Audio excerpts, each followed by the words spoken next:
Assalamualaikum warahmatullahi wabarakatuh.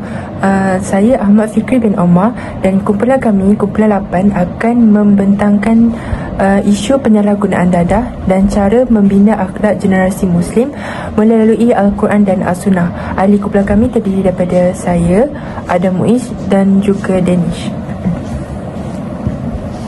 Untuk pengenalan, dekat sini dia ada tunjuk carta ataupun trend kes penyalahgunaan dadah di Malaysia daripada tahun 2018 hingga 2023. Dekat trend ni kita dapat tengok yang 2018 mencatatkan kes yang paling banyak, manakala 2013 mencatatkan kes yang tak seberapa banyak 2018.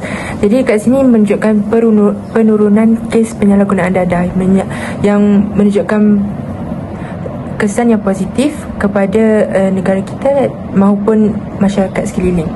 Data terbaru 2023 ni menunjukkan remaja yang berumur 16 hingga 19 tahun yang mencatatkan kes sebanyak 360 kes, yang merupakan jauh lebih tinggi berbanding remaja 13 tahun hingga 15 tahun yang menyatakan hanya 6 kes sahaja.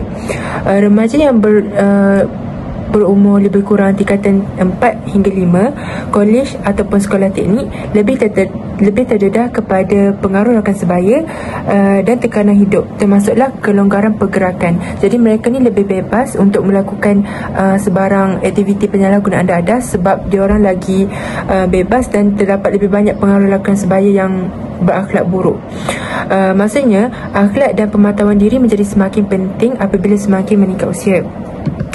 Walaupun kes dadah remaja di Malaysia menurun, ancaman masih serius terutamanya kepada remaja yang berusia 16 hingga 19 tahun dan melibatkan dadah berbahaya seperti syabu dan sebagainya. Oleh itu, pembinaan akhlak melalui Al-Quran dan As-Sunnah yang topik kita akan bincangkan sebentar nanti adalah sangat penting untuk mencegah perbuatan ini, iaitu perbuatan penyalahgunaan dadah dalam generasi Muslim. Jadi yang paling penting dalam topik ini adalah maksud dadah. Jadi apa yang dimaksudkan oleh dadah? Dadah ni adalah bahan yang boleh merosakkan minda, fizikal dan akhlak. Penyalahgunaan dadah pula adalah penggunaan tanpa kawalan hingga memudaratkan diri dan masyarakat. Jadi dadah dan penyalahgunaan dadah ni adalah benda yang berbeza. Dadah ni macam terkandung dekat dalam banyak benda. Dalam ubat pun boleh ada dadah. Tapi dia jadi tidak okey ataupun negatif bila kita menyalahgunakan dadah tersebut. Jadi dadah ni macam saya bagi tahu tadi, yang bermaksud bahan yang memberikan kesan fizikal atau kesan buruk kepada minda, fizikal dan tingkah laku. Apabila seseorang mengambilnya secara berlebihan atau tanpa kawalan, ia dipanggil penyalahgunaan dadah. Dan inilah yang membawa bahaya besar kepada akhlak manusia, yang menyebabkan keruntuhan akhlak, menyebabkan lagi banyak jenayah berlaku. Semua ni berpunca daripada penyalahgunaan dadah yang tak terkawal. Maksudnya dia ketagih untuk sentiasa mengkonsumkan atau menggunakan dadah setiap hari. Jadi apakah punca-punca penyalahgunaan dadah ni? Apakah punca yang menyebabkan manusia ataupun remaja ni terjebak dengan penyalahgunaan dadah? Jadi punca yang pertama adalah pengaruh rakan sebaya. Jadi rakan ni merupakan insan yang paling rapatlah dengan kita kalau kita dekat sekolah ke ataupun kalau kita dekat kolej. Jadi apabila kita berkawan dengan orang yang mempunyai akhlak buruk ke, terdedah untuk melakukan perkara yang negatif ke, mereka ni akan mengajak kita melakukan perkara-perkara yang tidak baik, termasuklah menggunakan dadah dekat dalam kita punya kehidupan seharian. Jadi kita yang tak tahu apa-apa pasal dadah ni tiba-tiba boleh terjebak dengan aktiviti penyalahgunaan dadah kerana terjebak ataupun mengikuti rakan sebaya kita yang mempengaruhi kita supaya menggunakan dadah. Sebab mungkin diorang rasa dadah ni boleh menghilangkan stres ke, sekadar mainan ataupun sekadar gurau senda untuk menggunakan dadah. Tapi perkara tersebut merupakan perkara yang dilarang atau diharamkan dalam Islam lah. Jadi punca yang kedua adalah keluarga bermasalah ataupun kurang perhatian keluarga. Jadi ini juga merupakan punca yang utama, kerana apabila keluarga itu tidak memberikan perhatian atau keluarga itu bermasalah, mereka kurang dapat perhatian daripada keluarga. Jadi mereka ni fikir mereka bebas untuk melakukan apa yang mereka mahukan, termasuklah menggunakan dadah. Yang ketiga adalah akhlak lemah ataupun kurang agama. Apabila seorang itu kurang didikan agama, maksudnya dia tak tahu apa halal haram ke, apa hukum menggunakan dadah ke, dia kurang pendedahan kepada agama secara mendalam, yang menyebabkan dia rasa ingin mencuba tanpa dia fikir apa akibatnya ataupun apa kesan buruk yang akan ditimpa oleh dia apabila dia menggunakan atau menghisap dadah. Jadi yang keempat adalah media dan hiburan. Zaman sekarang remaja kebanyakannya mempunyai telefon pintar yang boleh mengakses maklumat secara hujung jari. Jadi maksudnya dia akan dapat maklumat ataupun posting daripada kawan dia yang menyatakan, cubalah dadah ke syabu ke, sebab benda ni boleh kurangkan stres ataupun dapat memberikan kesan positif kepada dia apabila dia menggunakan dadah. Jadi sebabkan itu remaja ni mudah terjebak, sebab remaja ni ada perasaan yang ingin tahu dan lebih terpengaruh dengan media sosial atau hiburan yang dinyatakan pada zaman kini. Jadi slide seterusnya adalah kesan penyalahgunaan dadah. Dadah ni memberikan kesan yang sangat buruk ataupun kesan yang sangat besar kepada diri kita sendiri. Jadi yang pertama, kesan yang paling ketara yang kita boleh nampak adalah akhlak merosot, iaitu kita lebih menjadi yang seorang yang tidak amanah, malas dan hilang rasa malu dalam diri kita. Yang kedua, kita akan lebih terdorong untuk melakukan jenayah kalau kita menyalahgunakan dadah dalam kehidupan seharian, kerana menyalahgunakan dadah itu tersebut merupakan salah satu jenayah. Jadi kita juga terdorong untuk lebih berani melakukan jenayah-jenayah lain seperti mencuri, merogol, membunuh dan menjadi orang yang something, orang gangster macam tu. Dan yang ketiga adalah meruntuhkan keluarga. Isu dadah merupakan isu yang sangat besar dan bahaya dan boleh menjatuhkan maruah sesebuah keluarga bila ahli keluarga dia terlibat dalam kes dadah atau penyalahgunaan syabu atau sebaliknya. Yang keempat adalah memudaratkan kesihatan sendiri atau dan ekonomi negara. Jadi ekonomi negara ni akan merosotlah sebab kita menggunakan dadah yang dapat merosotkan akhlak dan perilaku masyarakat sekeliling dan memudaratkan diri kita sendiri. Contohnya, kita menjadi lebih ketagih dan kita akan jadi khayal ataupun mabuk sebab dadah ni dia mempunyai dadah ni mempunyai bahan-bahan yang terlarang yang disuka ataupun ada sukatan yang tertentu boleh kita gunakan dalam kehidupan. Jadi dadah ni menjadikan seseorang hilang nilai akhlak seperti amanah, sabar dan rasa malu. Mereka sanggup mencuri, merogok atau membunuh untuk mendapatkan duit untuk membeli dadah tersebut. Selain itu, keluarga hancur dan beban kos rawatan meningkat. Maksudnya kos untuk dia rawatkan untuk jadi kembali kepada normal tu lagi mahal lah, dan keluarga yang tanggung orang yang addicted dengan dadah ni pun akan hancur dan merugikan keluarga tersebut. Yang slide yang terakhir untuk pembentangan saya adalah penekanan akhlak. Apabila kita terjebak dalam penyalahgunaan dadah ni, kita daripada yang rasa takut untuk mencuba dadah, tiba-tiba kita rasa hilang rasa takut kepada Allah dan hilang rasa malu. Termasuklah kita ni menjadi tidak amanah dekat dalam kehidupan seharian jika kita terjebak dekat dalam kes dadah ni. Dan nafsu kita tidak akan terkawal. Kita tak akan dapat mampu mengawal nafsu kalau kita terjebak dalam kes ini.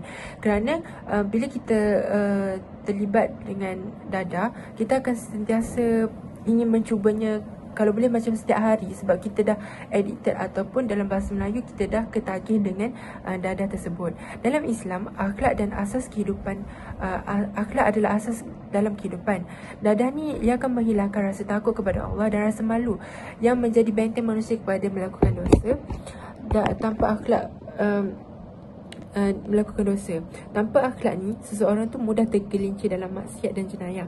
Jadi bila kita terlibat dengan dadah, jadi benda tu akan mengurangkan akhlak baik dalam kita yang memudahkan lagi kita untuk melakukan jenayah yang lain. So jadi itu sahaja daripada saya serahkan kepada saudara Muiz. Okey, baik. Terima kasih saudara Ahmad Fikri kerana telah membuat penerangan sebentar saja tadi. Jadi, atas kesempatan ini, saya Muhammad Adam Muiz bin Muhammad Rosni akan meneruskan pembincangan saya atas tajuk bahagian 2, iaitu penyelesaian melalui Al-Quran terhadap isu penyalahgunaan dadah. Dia turut berkait dengan melalui akhlak dan melalui segala tuntutannya yang ada di dalam agama Islam. Okey, baik. Seterusnya, di sini saya akan menceritakan tentang peranan Al-Quran dalam menangani isu dadah ini. Okey, kita ada tiga jenis peranan Al-Quran dalam menangani isu dadah ini yang kita perlu ambil berat dan kita perlu lebih cakna terhadap isu ini. Yang pertama ialah Al-Quran sudah jelas-jelas mengharamkan kemudaratan isu dadah ini. Dan yang kedua ialah peranan Al-Quran dalam menangani isu dadah ini ialah ia mampu untuk membantu kita untuk membina akhlak kita sendiri dan kekuatan jiwa kita dalam melawan daripada hasutan-hasutan terhadap isu-isu dadah ini ataupun sebarang perkara yang salah ini. Dan yang terakhir sekali ialah ia mampu menjaga, ia mampu membantu kita dalam menjaga maruah dan kesihatan diri kita sendiri. Okay, baik. Selepas melihat punca dan kesan dari penyalahgunaan dadah ini, kita sendirilah perlu lebih memahami bagaimana Al-Quran telah menawarkan solusi yang di mana kita sendiri yang kena pandai cari dan kaji, dan dalam masa yang sama kita perlu dalami peranan kita sebagai manusia ini dalam mencegah segala jenis kemudaratan yang ada di dunia ini. Dan Islam saja bukan sahaja telah melarang, bahkan tetapi membantu membina akhlak dan kekuatan jiwa kita sendiri agar kita tidak mudah terjebak dengan perkara-perkara seperti ini. Ini kerana ia bukan sahaja sekadar sebuah larangan. Yang ini yang kita kena faham. Ia bukan sahaja sebuah larangan yang dibuat suka-suka saja. Akan tetapi perkara ini mampu untuk membawa kemudaratan yang lebih parah lagi kepada manusia yang terjebak akan isu-isu ini. Jadi Al-Quran ni telah menawarkan solusinya terlebih awal lagi sebelum berlakunya kerosakan-kerosakan ini yang dilakukan oleh manusia sendiri, iaitu seperti isu dadah ini, di mana ia tidak ada satu pun perkara dadah ini yang baik, penyalahgunaan dadah ini yang baik terhadap tubuh badan kita. Okay? Dan kita akan pergi seterusnya, iaitu kita akan baca dalil satu terhadap larangan kemudaratan, untuk mengelakkan daripada kemudaratan. Ia dari Al-Quran surah Al-Ma'idah ayat yang ke-90 yang akan saya bacakan. A'udzubillahi minasyaitonirrajim. Ya ayyuhalladzina amanu innamal khamru wal maisiru wal unsab wal uzlamu rijzun min amali syaitani fajtanibuhu la'allakum tuflihun. Yang bermaksud dalam ayat ini, arak ini merupakan sesuatu perkara yang memabukkan. Dadah juga merupakan sesuatu perkara yang memabukkan. Okay. Dalam ayat ini Allah telah mengharamkan arak kerana ia memabukkan. Ia mampu membawa kemudaratan. Dadah juga termasuk dalam kategori yang sama, seperti sesuatu perkara yang mampu menghilangkan kewarasan kita sebagai manusia dan mampu menghilangkan keseimbangan kita sebagai seorang yang berfikiran waras. Dan dalam masa yang sama, ia mampu merosakkan diri kita. Kerana apa? Kerana kita akan lebih terjerumus melakukan perkara yang lebih parah lagi disebabkan oleh kita hilang kewarasan disebabkan oleh bahan-bahan ini seperti arak, dadah dan sebagainya yang lebih teruk. Jadi ayat ini jelas telah mengharamkan dadah. Ini kerana ia merupakan sebahagian daripada perbuatan syaitan yang mampu merosakkan hati dan jiwa seorang manusia. Dan seterusnya ialah dalil 2, iaitu kita jangan membinasakan diri, dan ia merupakan sebuah larangan daripada meletakkan diri dalam berlakunya kebinasaan. Okey, dadah ini kita kena faham, dadah ia dapat membawa kepada berlaku kebinasaan diri. Dia kebinasaan diri, kebinasaan akhlak, keluarga dan masyarakat. Ia mampu memberi kesan yang besar di segenap lapisan masyarakat. Ayat ini telah jelas melarang kita daripada mencampakkan diri ke arah kehancuran. Maksudnya kita jangan letakkan diri kita kepada perkara yang mampu menghancurkan diri kita, yang mampu membawa akibat terhadap diri kita sendiri, sama ada di dunia dan juga di akhirat. Dan dadah telah jelas membawa kepada berlakunya kebinasaan fizikal, mental dan akhlak seseorang manusia. Ini kerana mereka yang tidak waras yang mengambil dadah ini, mereka akan menyebabkan berlakunya ketagihan di antara mereka sendiri, dan perkara ini dapat menjejaskan akhlak. Ini kerana telah banyak berlaku kes peras ugut terhadap ahli keluarganya sendiri semata-mata untuk mendapatkan wang, hanya untuk membeli dadah, hanya untuk menyuap ketagihan mereka terhadap perkara-perkara sebegini. Jadi kita perlu elakkan. Maka Islam juga telah mewajibkan kita untuk menjaga diri, kerana tubuh dan akhlak adalah amanah dari Allah SWT itu sendiri. Jadi kita kena pandai jaga, kita kena tahu mana yang baik dan mana yang buruk sebelum kita melakukan sesuatu. Sama seperti isu penyalahgunaan dadah ini. Okay. Dan seterusnya, bagaimana Al-Quran mampu mengubah akhlak kita. Okay. Kita ada cara Al-Quran ada 3, ada 4, iaitu tazkiyah an-nafs, iaitu penyucian jiwa, dan ia mampu mendidik kau dan mengawal nafsu, dan dalam masa yang sama ia mampu elak kita daripada melakukan sebarang maksiat. Dan seterusnya ialah takwa.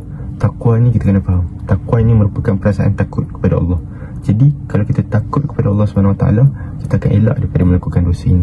Seterusnya ialah ittiba' syariat, itu ikut halal dan haram, jauhi dadah. Okay. Kita kena ikut mana yang halal dan jauhi mana yang haram. Okay. Dan yang akhir sekali iaitu menjaga maruah, hifz al-nafs, itu jagakan tubuh kita, akhlak dan maruah diri yang telah diamanahkan oleh Allah. Ini kerana perkara ini tidak kekal di kita. Jadi jagalah perkara yang sementara ini yang ada Allah kurniakan kepada kita. Seterusnya, Al-Quran bukan sekadar memberi hukum, tetapi ia mampu mendidik jiwa kita. Dengan penyucian hati, manusia mampu mengawal nafsu daripada memilih dadah. Apabila seorang memilih takwa, dia akan takut kepada dosa. Ittiba' syariat pula memastikan kita patuh kepada larangan Allah. Akhirnya Islam mampu mendidik kita menjaga maruah diri sebagai hamba Allah, bukan seorang yang merosakkan diri dengan penyalahgunaan dadah tersebut. Okay. Amalan praktikal bagi pencegahan dadah, iaitu ini perkara yang kita boleh amalkan untuk mengelak daripada berlakunya perkara-perkara berkaitan penyalahgunaan dadah ini. Okey. Yang pertama, kita perlulah membaca Al-Quran sebagai medium untuk kita rawat hati kita, untuk kita tenangkan hati kita. Dan seterusnya, kita perlulah solat dan zikir. Ini dalam masa yang sama, ia mampu mendidik kita untuk lebih tenang, untuk mempunyai jiwa yang lebih tenang dan lebih bijak dalam membuat keputusan. Yang ketiga, menjauhi daripada sebarang pergaulan buruk. Yang kita boleh ikut ialah kita boleh ikut contoh Rasulullah dalam mendidik sahabat-sahabat, dan juga kita perlu mengelakkan daripada berkawan dengan mereka yang mampu membawa kebenaran kepada diri kita sendiri. Okay. Dan yang akhir sekali ialah kita perlulah melakukan latihan disiplin. Latihan disiplin ni ialah latihan untuk mengelakkan kita daripada kalah dengan hawa nafsu. Macam mana kita nak kasih hawa nafsu kita tunduk kepada kita? Ialah pertama dengan puasa. Dengan puasa ni tanpa makan, tanpa minum, ia mampu meningkatkan disiplin. Dalam masa yang sama, hawa nafsu kita juga akan menjadi lemah. Okey. Dan yang seterusnya ialah melakukan sedekah. Melakukan sedekah. Perkara ini dalam masa yang sama, dalam keikhlasan kita tu, kita akan dapat meningkatkan lagi disiplin kita daripada melakukan sebarang perkara-perkara permungkaran. Dan dalam masa yang sama, ia mampu menguatkan lagi iman kita sebagai seorang Muslim, sebagai seorang yang beragama Islam. Jadi itu saja penerangan daripada saya, Muhammad Adam Muiz bin Muhammad Rosni. Sekian, saya akan serahkan perbincangan saya kepada saudara Ahmad Danish. Baiklah, terima kasih saudara Muiz. Seterusnya saya akan menerangkan dengan lebih terperinci dan jelas tentang cara pencegahan dadah melalui As-Sunnah pula. Baiklah, penyelesaian Al-Sunnah. Melalui Al-Sunnah kita akan menelusuri dengan lebih dalam 3 perkara, iaitu hadis larangan tentang kemudaratan, hadis pengharaman perkara yang memabukkan, dan sunnah membina akhlak. Selepas memahami bagaimana Al-Quran melarang kemudaratan dan membina akhlak, kini kita dapat melihat panduan daripada As-Sunnah pula, iaitu panduan daripada Rasulullah SAW sendiri. Seperti mana baginda menyampaikan dan juga menunjukkan cara mengawal diri daripada terjebak dengan perkara-perkara yang memudaratkan seperti dadah ini. Terdapat hadis pertama, iaitu hadis larangan kemudaratan.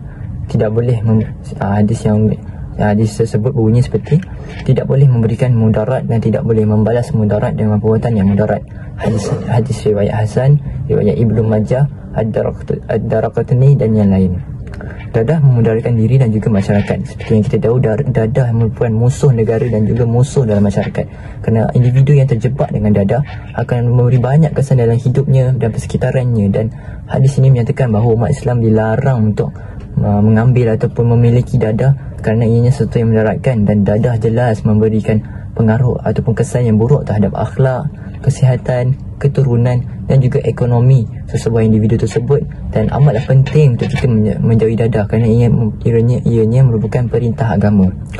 Jelaslah di sini bahawa apabila agama menekankan ataupun melarang kita melakukan sesuatu, pasti ada sebabnya dan alasan yang kukuh di sebalik perkara tersebut. Kerana dadah sangatlah bahaya dan sangatlah memudaratkan diri kita sendiri. Dan apabila perkara itu mudarat, bagaimana alasan atau bagaimana kesan-kesan yang baik yang kita ingin jelaskan sekalipun, yang kita rasa baik bagi kita, kerana setengah orang mengambil dadah dengan alasan untuk ianya dapat menenangkan diri mereka, ianya dapat membuatkan mereka lebih tenang. Perkara itu semua tetaplah tidak menghalalkan atau tidak membenarkan ataupun mengatakan yang bahawa dadah ini adalah perkara yang baik ataupun dadah ini dibenarkan. Kerana seperti apa yang dikatakan dalam hadis ini, apabila perkara itu mudarat, ia tetaplah mudarat, tidak boleh dibantah ataupun tidak boleh diputarbalikkan lagi. Dan itu jelas bahawa apabila agama telah mengatakan perkara tersebut, pandangan kita terhadap perkara itu tidaklah berguna. Baiklah, hadis kedua ialah hadis pengharaman perkara yang memabukkan. Hadis tersebut bunyi setiap yang memabukkan adalah arak dan setiap yang memabukkan adalah haram. Baiklah, perkara yang di-highlightkan ataupun yang ingin ditegaskan ini, dadah juga termasuk adalah perkara yang merosakkan akal dan memabukkan. Hadis ini sangat jelas, apa sahaja yang memabukkan, menghilangkan kewarasan, hukumnya haram. Dadah memabukkan lebih dahsyat daripada alkohol. Ianya memabukkan dan menyebabkan jenayah dan keganasan. Seperti dapat contoh dalam sebuah rumah tangga, seorang suami ataupun sesiapa sahaja di dalam keluarga yang terjebak dengan dadah ini akan hilang sifat kewarasan dalam fikirannya, kerana mereka akan marah apabila mereka tidak dapat memiliki dadah itu, sehingga sanggup memukul, bahkan yang paling teruk sekali sanggup membunuh ahli keluarga mereka semata-mata apabila ahli keluarga mereka tidak memberikan mereka duit ataupun tidak membenarkan mereka untuk memiliki dadah atau mengambil dadah itu. Mereka akan sangat marah dan mereka hilang kewarasan untuk berfikir dengan. Oleh itu jelas dari sini perkara yang memabukkan dalam hadis ini bukan saja alkohol, dan perkara-perkara yang lain juga yang memabukkan adalah haram, dan selagi perkara itu merosakkan akal dan tidak memberi manfaat, ianya akan kekal haram. Baiklah, seterusnya saya akan jelaskan tentang metod Nabi membentuk akhlak dalam diri kita, ataupun cara Nabi ingin mengajar kita tentang cara-cara untuk membentuk akhlak. Okey, baiklah. Cara Rasulullah yang pertama ialah pendidikan yang penuh dengan kasih sayang. Nabi lembut mendidik, bukan menghukum secara terburu-buru. Seperti yang contohnya ialah apabila Nabi ataupun Rasulullah SAW ingin menegur seseorang, baginda menegur dengan nada yang lembut dan dengan belas ihsan, seperti mana apabila baginda ingin menegur seseorang yang melakukan kesalahan, baginda tidak datang dan terus marah individu tersebut tentang kesalahan yang dia lakukan, tetapi baginda datang, baginda berbual dahulu ataupun cuba untuk mendapatkan perhatian. Seterusnya baginda akan tegur individu tersebut dengan nada yang lembut dan tidak menghukum, mengatakan perkara yang dibuat ini salah ataupun sedemikian, tetapi baginda mengenali orang itu dengan lebih dalam dan seterusnya mengatakan apa yang benar dan apa yang salah. Seterusnya ialah teguran secara berperingkat. Teguran itu cara Rasulullah menegur ialah tegas tapi bertujuan untuk mendidik. Baginda tak akan pernah sampai untuk memukul ataupun mengherdik, menghina seseorang individu tersebut. Baginda tegur seseorang dengan bertujuan untuk mendidik individu tersebut supaya menjadi lebih baik, dan mengambil teguran itu sebagai pelajaran, dan baginda menegur dengan penuh hikmah sekali. Seterusnya ialah pembiasan ibadah. Kita dapat membentuk akhlak kita dengan apabila kita solat, puasa dan juga berzikir, dan zikir juga dapat mendisiplinkan dan menenangkan hati kita, kerana zikir ini ialah makanan bagi hati seorang Muslim.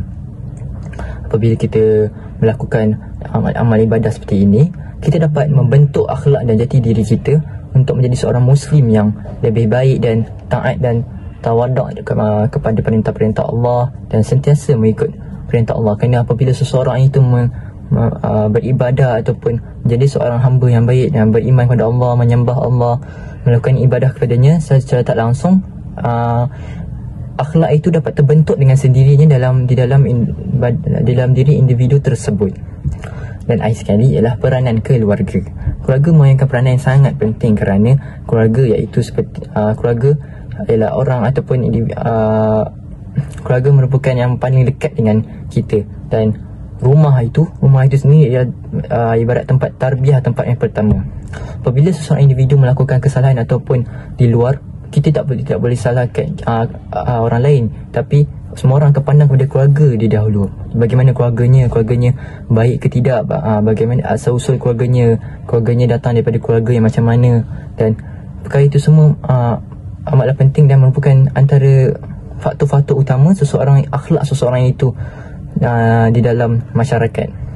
Dan oleh itu sangatlah penting untuk kita menitik beratkan ataupun menjadikan rumah ataupun keluarga itu menjadikan tempat tarbiyah pertama sebelum kanak-kanak ataupun remaja melangkah ke alam luar, ke masyarakat. Dan cara mereka bergaul dengan masyarakat itu ialah hasil daripada pelajaran ataupun didikan yang mereka dapati di dalam keluarga tersebut. Oleh itu peranan keluarga sangatlah penting, kerana oleh itu ramai remaja yang rosak ataupun kita katakan rosak ataupun yang membuat banyak perkara-perkara yang salah ini datang daripada keluarga yang berantakan ataupun mempunyai masalah keluarga, kerana mereka tidak dapat didikan keluarga yang cukup untuk memberitahu mereka mana yang benar, mana yang salah daripada sejak awal, dan mereka bawa perkara itu ke dalam masyarakat dan mereka anggap perkara yang mereka lakukan itu betul, dan walhal sebenarnya salah di sisi agama Islam. Baiklah, saya rasa itu sahaja daripada saya untuk memberikan tentang penerangan tentang cara pencegahan dadah melalui As-Sunnah. Baik, sekian, terima kasih. Assalamualaikum.